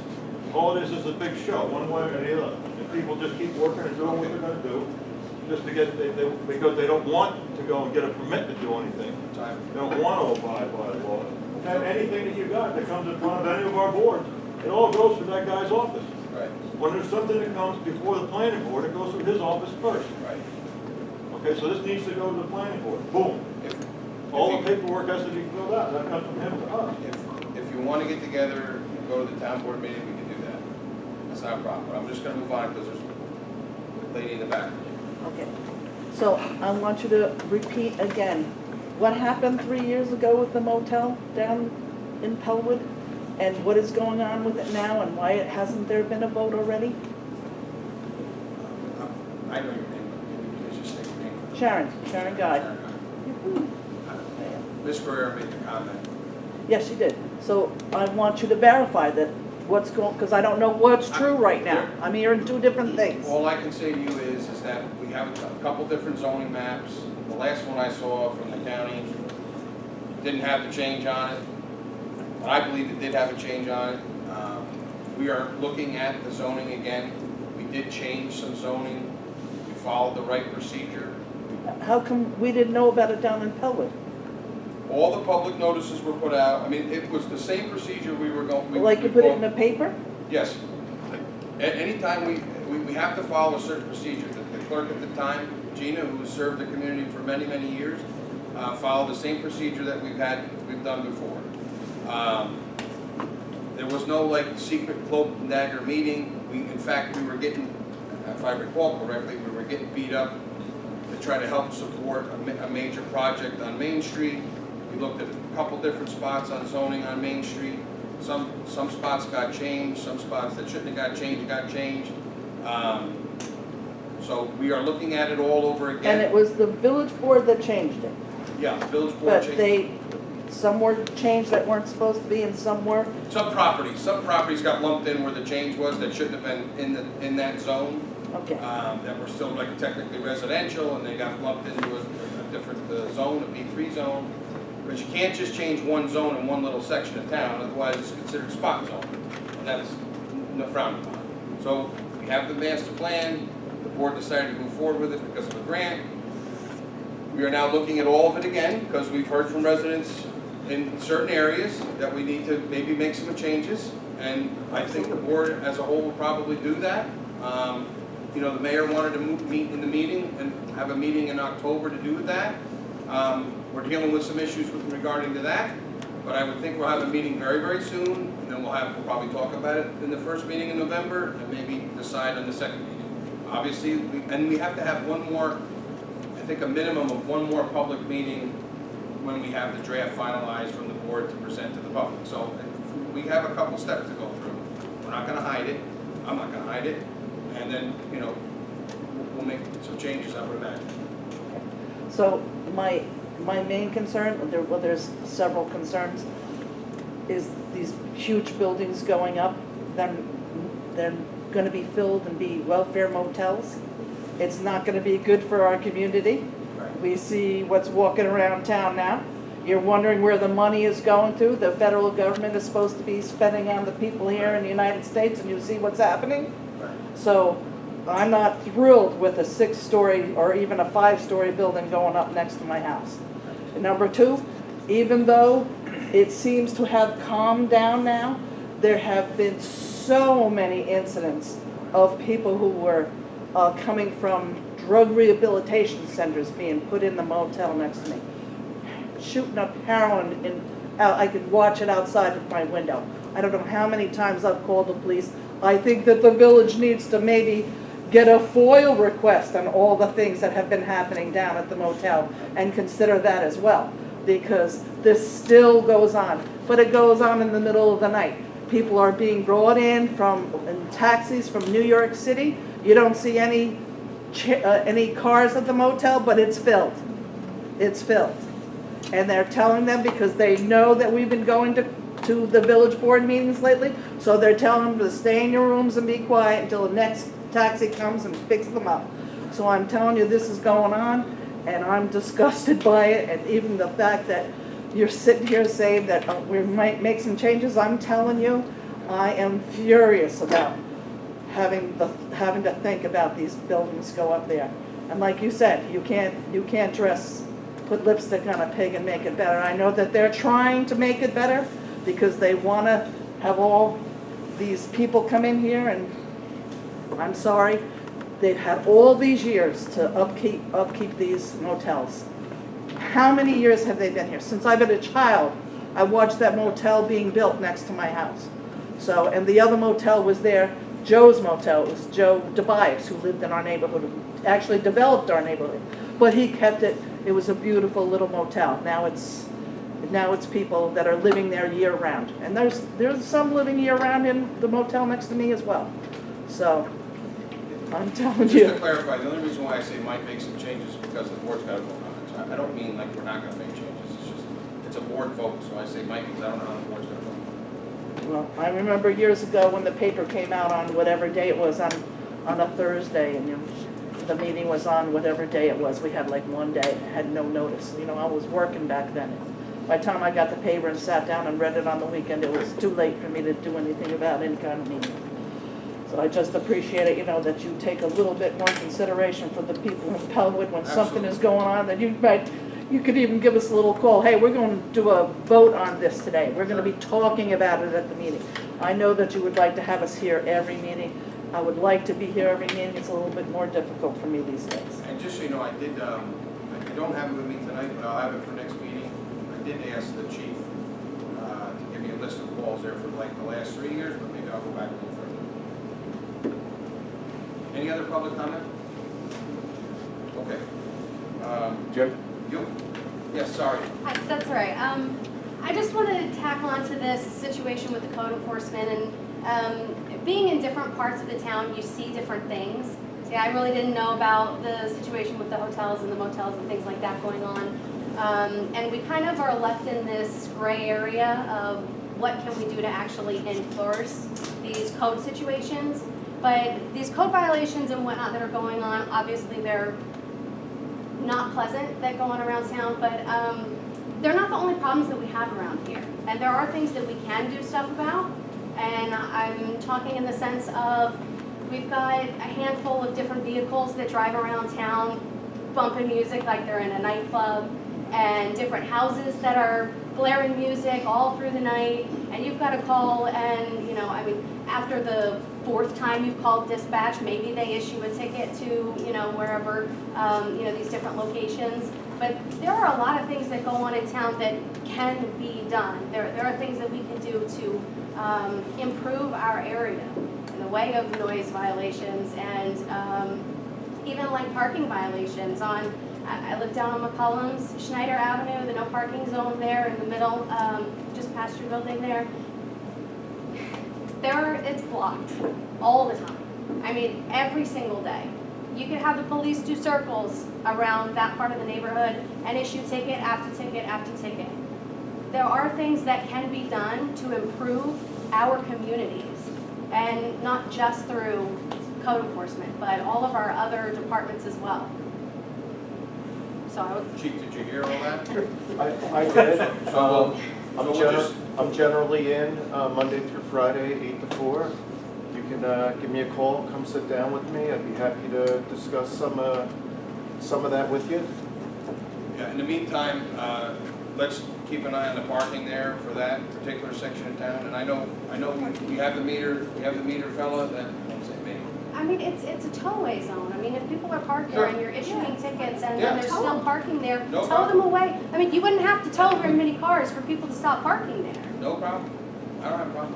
Chief, you have a problem with towing cars if they're in the wrong spot? If they're obstructing vehicular traffic, absolutely not. Okay. Anybody else? Actually, just one other thing, I would like to, could you just give us some information on what the deal is with the Channel 23? It's supposed to broadcast live, but what is it, when we're here in this building, that's not the case? When we're here in this building, I don't have a live feed. The live feed is at Village Hall, but we have been told at meetings prior that being looked into to have a live feed here as well. So whether they have to move it, or we can just get an additional one, I'd have to find out what the status of that is. Okay, because even like when we're here in the room, sometimes it's hard to hear, Sure. you know, the different people that are speaking. I know at the other location, you have even microphones at the tables Yep. sometimes. I don't know how hard it is to move the equipment or duplicate it so that we have it here. But for those people that aren't able to make it to the meetings, the video quality and what you hear on YouTube, and whether it's not on Channel 23, it's just really hard to keep up with the information when you can't even hear it. Sean, can we bring the mics from Village Hall to No, here? but No. it'd be like Bluetooth or something. You have to hold a system in Yeah, here. yeah, that'd be a whole system. So I actually on the way in, Sean and the clerk and I had talked briefly about a new camera system that we're looking into. I think that was that for here? I think so, yeah. Huh? I believe it was for here, yes. Yeah, so looking at new because you brought it up last meeting, so new camera and some audio, but even the audio at Village Hall doesn't project in the room. It's geared for the camera, but I understand what you're saying. Ms. Jones? The Highlanders Seniors Club have their, I'm sorry, I can't hear what you're saying. when the Highlanders Seniors Club have their meeting in here, they have microphones. And they attach to the audio system inside that door there. In here? Oh, okay. That would have been great to know, yeah. Just one? Okay, thanks. Maybe we can kind of see if we can get it to Yeah, work. then you'll just all have to share that one mic. Right, or we could just put it up front. Or maybe we can purchase more. I'm good with it. It's a good idea. There's more than one microphone. Okay. Board comment? Melanie? I know, it's getting late though, it's 9 o'clock. It's all part of the Really, picture. you know, and Alina, this is what I would say, and everybody who's here, this is really what a democracy is about. You guys do need to come to the village board meetings. You do need to voice your opinions. You do need to say, you know what, we need help enforcing the code. Okay? We need help understanding what the budget is about. You know, because you not getting involved, people who are voting, 500 voters, you know, coming out to election when there are 2,400 registered voters, that doesn't make sense to me. So you guys coming here, us making sure that it's televised, you guys watching the YouTube videos, that's what we need. And we need you guys to come out and vote. So the building department, there was already a lot of talk about that. I'm not going to mention it anymore. The center and the Town of Highlands Senior Advisory Council is having their monthly meeting on November 8th from 11 to 1 at Delicious Pizza. Please email Ann Molina at the center of Highland Falls at AOL.com if you have any questions, or email me. I'm on the village website. Ann also wants to remind people that October is Domestic Violence Awareness Month, and on the 19th of October, she'd like everybody in support of the victims to actually wear purple if you can. Okay, we're purple here. Okay, and the Connect program at the intermediate school is going very, very strong. The West Point Association of Graduates is what's running that, and they actually started the IXL academic program.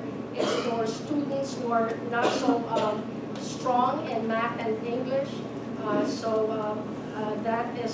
that is now part of their curriculum. And they have fun Fridays for kids in grades 3 to 8 every Friday. This Friday they actually have the West Point NASA team visiting the school, and next Friday they're going to have the West Point hockey team visiting the school. Just a couple of clarifications. One, Mary, I'm very happy that you actually publicly voiced your opinion about what's going on with the hotel and the Palewood Lake Association. So thank you very much. I think a lot of people dance around, you know, the issue, and they never really tell you how they feel about the issue, and I'm glad you did that. But I do have a correction to make about the water filters. The water filters, when the Hazen group came to check on it, They didn't say the filters were okay. The Okay? mediums? In fact, this is their report. I'm looking at it right now, and their report came out June 15, before the flood. Okay? The filter surveillance shows that its age is beyond the typical lifespan, and we need to replace the existing filters. The accumulation of mud on the surface and solids on the filter media cannot be removed by the plant's backwash process any longer. Okay? They recommend that the entire filter media should be replaced. This was before the flood. Not only that, a lot of other things in the water plant that need to be replaced because it's so outdated. The wash arms, the backwash pumps. So it's not true, okay? All I'm saying is that tell the people what they're discovering. The filters are not okay. It's obsolete, okay? So that's one. Number two, Ed, Cragston money. There is no Cragston money. The bid is for 3.6. It was supposed to be for On the Ora and Cragston. Now, 3.6 million is just enough to do Cragston. So we have to bond almost twice as much if we want to do both. Okay, or hope that they're going to give us a grant. That's all I'm saying about that. Okay, and what I'm saying is that we need to change the infrastructure, absolutely. But this planning should have been done years ago, decades ago, in rolling kinds of projects. Something that you think about as a board, where the leaders supposed to be of your money. You give us $8 million a year, okay? We're supposed to be planning, just like you would plan in your house. The roof, the boiler, okay, the washer, dryer, okay? When you're gonna paint, that is what you elected us for. We're supposed to think about it ahead of time, for you, okay? Not dump all of this debt on your back all of a sudden. That's it. So that's the planning that I'm talking about, okay? And to clarify, because I'm always the first to talk, and Mr. DeSalvo is the last to talk at the village. At the last village board meeting, keep saying there is no operating budget deficit. Please, and then he'll wave this paper in front of you and show you this that you cannot see. The adopted budget is on the Village of Highland Falls website. You can look at it and look on the first page. The very first page of that, it'll show you what our expenses are and what our revenues are, okay? The expenses exceed the revenues by 1.1 million. When the expenses exceed the revenues, that's called a deficit, okay? When the revenues exceed the expenses, that's called a surplus. We have a deficit. The expenses are greater than the revenues by 1.1 million. That's a deficit, okay? There's no surplus, okay? Now you have to appropriate that deficit from somewhere in order to balance that budget, okay? That's called an appropriated fund balance. You know what you use for that? Okay? You use whatever you have on reserve, okay? Cash. You know what our capital reserve fund balance was last year? 0. You know how much cash we have in the general fund last year at the end of fiscal year 2022? 400,000. You know how much we have to pay every month just for bills that we keep approving? You guys hear it. Over $100,000 to $200,000 a month. There wasn't enough cash in there to last for 2 months. Okay, so anyhow, all of this, he called it a shell game. You know, you borrow money and then you put it around and then you make it look like it's balanced. It's gonna hurt. Okay, you either cut expenses, cut spending, okay, or your taxes go up, or you do both. That's in the horizon. That's all. Mr. Davis? So, I got the wastewater treatment facility numbers from September. So our average volume down there, everybody knows we got a ton of water coming in. We got over 15.8 inches of rain last month. So we were treating an average volume of over 1,000,036 gallons a day. That's a lot of treatment down there. It takes a lot of chemicals to do that. It's one of the bills we paid this evening. The facility is meeting all of the New York State DEC speed permit limitations. The men were down at the Pellwood and the Webb Lane pump stations.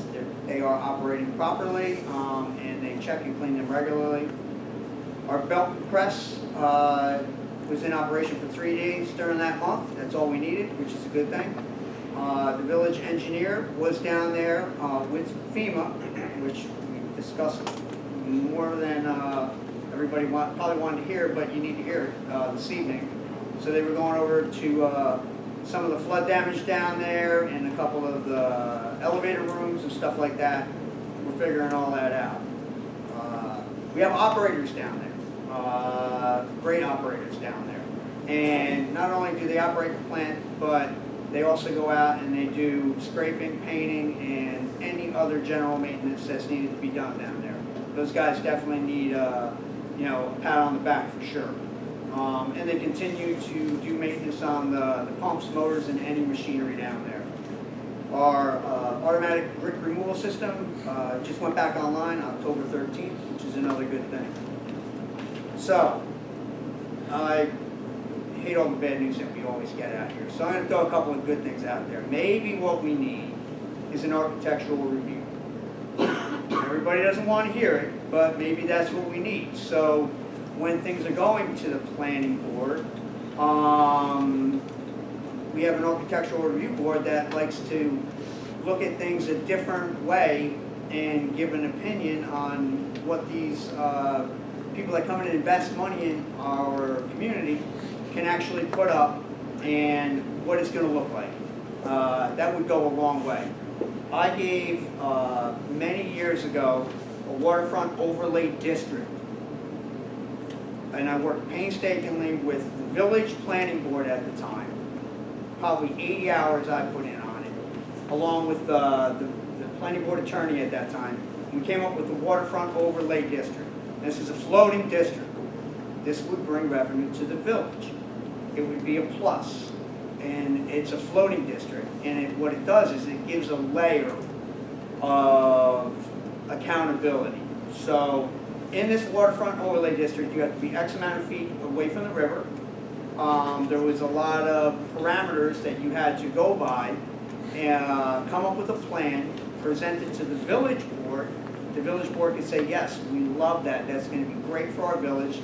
Then after that approval is given, then it goes to the planning board, and they have to jump through all the hoops that would conform to that new waterfront overlay district. I think it's a great thing. There's $1 million views out there. There's things that could happen out there. Day spas, we can have people coming up from the city or from anywhere. Anybody that lives along that river or takes a walk out there, they know that the views are priceless. Another thing that I gave to the comprehensive plan people was an idea that I had for the revitalization of Main Street. $10 million project out there, but what are we going to do with it? We have a couple million people come into West Point every year. They come down South Main Street, and they don't come in. They take that bypass, and what do they see? What's the first thing that they see? They see a parking lot there with the rear sides of buildings that are very unattractive. My concept, which I never see get brought up at any of these workshops, is to cover the parking lot behind Town Hall. If we covered that parking lot and we turned it into a park space, and now those businesses, they're going to have not only Main Street, they're going to have a park space in the back where they can have people out there setting, possibly, it could be a deli, it could be a bistro, it could be anything. But that's what they're going to see when they're coming down that. They're going to say, wow, why aren't we stopping in the village? Those are things that we can revitalize this village with. But we have to get everybody on board. not only those property owners down there, because obviously, just like with the walls, there would be some issues with what people own in, on the backsides of those properties, and they would have to, you know, give and take. But I think it would be something that we can really do to this village that would be a plus. Anyway, that's what I got, Mr. President.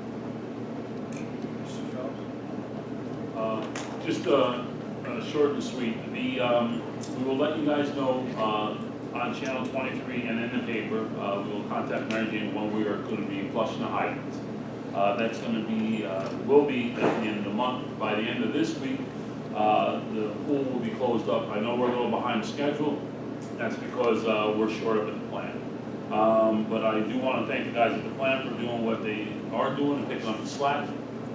Johnny Jones is also helping out, keeping me informed with quite a bit of stuff, so thank you very much, Mr. Jones. And just a quick note, not to be the dead horse, but that Hazen report is out there for everybody to read. Am I correct, Justin? Yeah, okay. The filters for 70-year-old filters, right? Around 70-year-old old, right? 50, 70-year-old. The medium was still good in that. Is that correct on there?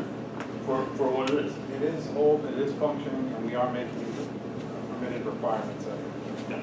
The arms are, some of the arms are crushed up. That's because of just the age of the plant and everything. But the main thing is, except for, you know, the crappy pipes that we have going into your areas and everything, we still have the issue of our water coming in too clean. To be honest, is that the correct? You know, that's a basic. Those are the reports come back. They're the reports that we get every time from the lab coming back. But that's all I have. So, Mr. DeSalle? I was down at Old State Road last week. They are working feverishly down there. They got the box culverts in place. They were getting the steel ready to do the wing walls and the head walls, and they should be starting on redoing that water line down there in about 2 weeks. I'll be real quick, because I kind of do this, I feel like at every meeting. The Village of Highland Falls isn't broke. We're not in fiscal distress. Yes, we borrow money. Yes, people pay taxes. Yes, we have infrastructure that we've done. Yes, we have infrastructure that we have to continue to do. The budget comprised of different elements to create the full revenue for the village. It comes from sales tax, comes from property tax, comes from money we have already in the bank, from last year's budget, to balance the budget. Once again, we cannot present an unbalanced budget. Currently, we have funds in the general account of approximately $2.5 million, sewer approximately $800,000, water approximately $425,000, and in our reserve account from New York Class, which is where we have our reserve accounts, we have almost $800,000 in reserves. Now that $800,000 is not just for one item, it's everything from village hall repair, to a new fire truck, to new police vehicles, to new DPW vehicles, because we're saving for those operational costs that we know we're going to have on different things we're going to have to purchase in the future. Believe me, okay, we can raise taxes every year and save a bunch of money and hope when something happens, we fix it. We have all the money in the bank. But I'm sure the room would be filled with folks who would be very angry that the taxes were higher than they are even now. I get it. I pay them. We all pay them. I get it. So we borrow money to do the projects. The budget, again, has to be balanced in order to get it approved. And according to, we have to file paperwork every year with the state. So you can use different words that you want, but the money comes from taxation, previous year budget monies, sales tax revenue, and that's basically it. 400K, the comment of 400K left in the account as of last year, I don't even know what that is. Zero in reserves. I think I just went over that. There's almost 800,000, and zero in the capital account. If you look at if you go on the website, I believe the last fiscal year audit's on the website. If not, we'll get it on there. If you look at the fiscal year's audit website, If you go to the website and look at the last year's fiscal audit, if you look at May 31 of 2022, May 31, 2022, the capital account is 0. But if you look at April 1, there's money in it. Because the audit's about a specific time and date right then and there. Our fiscal year ends on the 31st. The capital account gets zeroed out, gets money put in it. Sometimes it's a positive, sometimes it's a negative, depending on if grant money's coming in or we're funding it with borrowed money or we're putting cash in there from another account. It fluctuates, it changes. So I don't know what that meant to zero the capital account. I don't know, some comments are sometimes made, like I was on the IDA a year ago. Well, I wasn't, I was sitting right here a year ago. Couple good news. Last meeting, I talked about $18,000 grant that we got for a live scan, which is when you do get arrested from the cops, they live scan you. We got a grant for that, was $18,000. And another, I'm pleased to announce from the police chief, it's a great pleasure to announce Island Falls Police Department secured another grant funding from the Department of Justice for Police Vests, which we budget for. See, this is where some of that surplus money comes from. We budgeted, I'm going to say $10,000 for police vests. Well, we got a grant that are going to cover half the cost. So now that $5,000 is going to be applied to next year's budget. So the grant was obtained by Detective Bailey and Chief Torpy, and $5,000 will be max spending of the village of 50%, so they'll cover 50%. That's good stuff. I didn't have anything else. Motion to adjourn? Motion. Motion by Mr. Ramus, second by Mr. Phillips. All in favor? Aye. Motion approved. Thank you. Have a good night. Sorry, Mary Jane, we went a little longer than you wanted.